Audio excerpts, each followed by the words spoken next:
Monseigneur Richard Pora, évêque de Bombari, Père Patrick et les autres, nous avons effectué ce déplacement pour rencontrer le peuple de Dieu dans les villes de Ouada, Ouada Djalé, Samouandia et Yalinga. Ce fut des moments de liesse, car dans certaines villes, ça faisait 4 ans que l'évêque n'était plus revenu. Le cas de Ouada Djalé et de Ouada, 15 ans pour Samouandia, 38 ans que les chrétiens de Yalinga n'ont jamais eu sacrement de confirmation dans la ville. Donc vous pouvez imaginer leur joie énorme avec des liesses et des scènes inexplicables. Et sur le chemin, nous avons aussi rencontré des hommes, des femmes qui sont aussi des gens qui portent l'espoir. Nous avons aussi rencontré des difficultés et parmi ces difficultés, nous avons les difficultés de l'infrastructure routière. Les routes sont vraiment dégradées. Pour vous donner une idée, Bria, Ouada, ça fait seulement 204 ou 205 km. Mais pour parcourir, nous sommes partis de Bria à 7h30 pour arriver à 22h. L'état de route, c'est vraiment dégradé.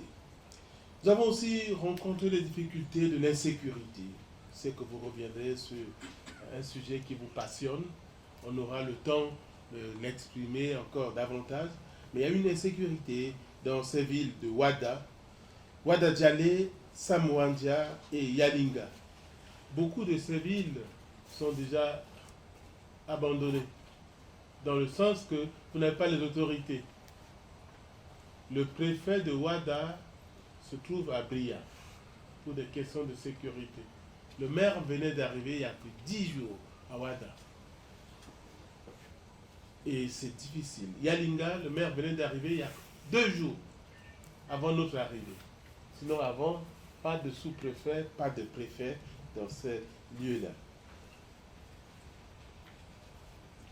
Et pour beaucoup des gens qui sont dans ces lieux, ils ont l'impression que l'État les a oubliés, abandonnés, et l'État ne prend pas soin. Et beaucoup de ces endroits que je viens de citer connaissent des moments d'insécurité où il y a des braquages, il y a des raquettes. C'est le cas, par exemple, à Ouada. C'est une ville qui est entre les mains des rebelles.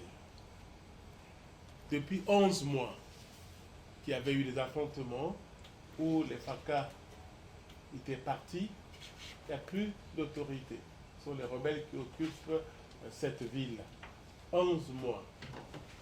Pour eux, c'est un calvaire, avec des raquettes et des moments difficiles. Sur la route, nous avons même rencontré, pour aller à Ouada Djalé, un jeune homme qui marchait à pied. Il nous a dit, on vient de prendre ma moto et aussi toutes les marchandises. Il marchait au milieu de la forêt, seul. Vous pouvez imaginer. Donc pour vous dire l'insécurité qu'il y avait. Une ville comme Samouandia, certes, les rebelles se sont retirés, ils ont ceinturé la ville, toutes les entrées, vous ne pouvez pas entrer et sortir sans passer par eux. Donc vous devez nécessairement passer par eux. Et quand vous voulez aller sur le chantier, vous devez payer. Si vous êtes, on devait encore payer. Pour vous dire que la situation est difficile. Personne ne peut aller du côté Soudan, acheter des choses pour venir vendre. Plutôt, c'est les frères soudanais qui amènent des choses et qui vendent. Et comme il y a les taxes perçues par les rebelles, eh bien, nous pouvons dire que les populations locales ne bénéficient pas. Les prix sont hors de portée. Le savon qui coûte 150 coûte 500 francs à Ouada. On a vu des enfants, eh bien, les habits étaient très sales. Une maman de nous dire, nous sommes des cochons ici. C'est parce que vous êtes venus que nous avons fouillé dans nos valises pour trouver quand même de quoi nous vêtir pour qu'on soit des humains devant vous. Les difficultés éducatives aussi sont énormes. Vous entendez parler souvent de Samouandja avec le diamant et or, mais dans cette localité, quand vous rentrez dans une salle de classe, les bancs ne sont pas des bancs. Un jeune a mis des briques comme bancs en classe 6e pour prendre des notes. Les enfants sont à même le sol. Nous avons des images, mais ça vous touche et ça vous prend le cœur aussi. Beaucoup de ces lieux n'ont pas des enseignants professionnels. Pour vous donner une idée, toute la préfecture de Haute-Koto, qui est la plus grande de Centrafrique, il n'y a que 6 enseignants titulaires. 6 enseignants titulaires. Tout le reste, eh bien, ce sont les maîtres parents. Vous pouvez avoir une idée de la suite aussi. À Samouandja, on a des maîtres parents qui vont enseigner au collège. Les enseignants de primaire qui vont enseigner au collège. Parce qu'il n'y a pas d'enseignants dans ces lieux. Les difficultés aussi au niveau sanitaire. Depuis 2 ans, il n'y a pas eu de vaccination à Ouada. Je crois Samouandja aussi et Ouada Djalé. Actuellement, ça fait 2 mois, IMC, un organisme, a envoyé un infirmier diplômé d'État et une sage-femme dans ces localités-là. Ils viennent juste de commencer. Vous pouvez imaginer depuis, il n'y a rien. Il n'y a que des secouristes qui sont là.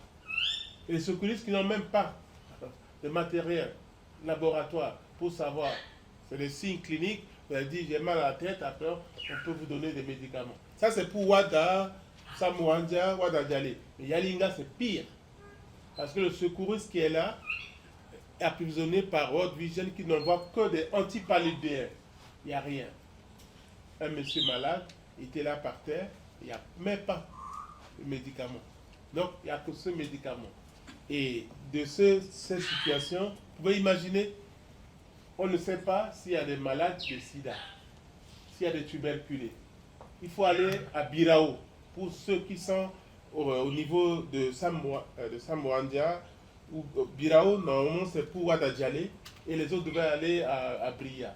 Mais effectuer 200 km pour avoir ARV, vous pouvez imaginer, personne ne peut faire. Donc, et si quelqu'un est malade, ça veut dire que cette personne peut pas communiquer, transmettre cette maladie et il n'y a rien. Pas de prise en charge, ni aussi de système pour accompagner. Nous avons été très touchés par cette situation, mais nous espérons que les choses pourront changer. Nous avons vu un début de changement parce qu'à peine arrivé à Ouada, le lendemain, les médecins sans frontières, qui depuis ne sont pas venus, sont arrivés. Déjà pour... donc nous, on considère ça déjà comme un début d'un espoir. On a vu les gens de PAM qui sont passés aussi pour prendre des informations. Donc c'est aussi des signaux d'espoir. Et on espère que la question de sécurité pourra être résolue pour que les gens puissent vaquer à leurs occupations. Voilà, brosser brièvement quelques situations que nous avons vécues avec la population de Ouada, Ouada Djalé, Samouandja, Yalinga. Bon, nous sommes là, autour de la table, disponibles afin de répondre à toutes vos questions. Je vous remercie.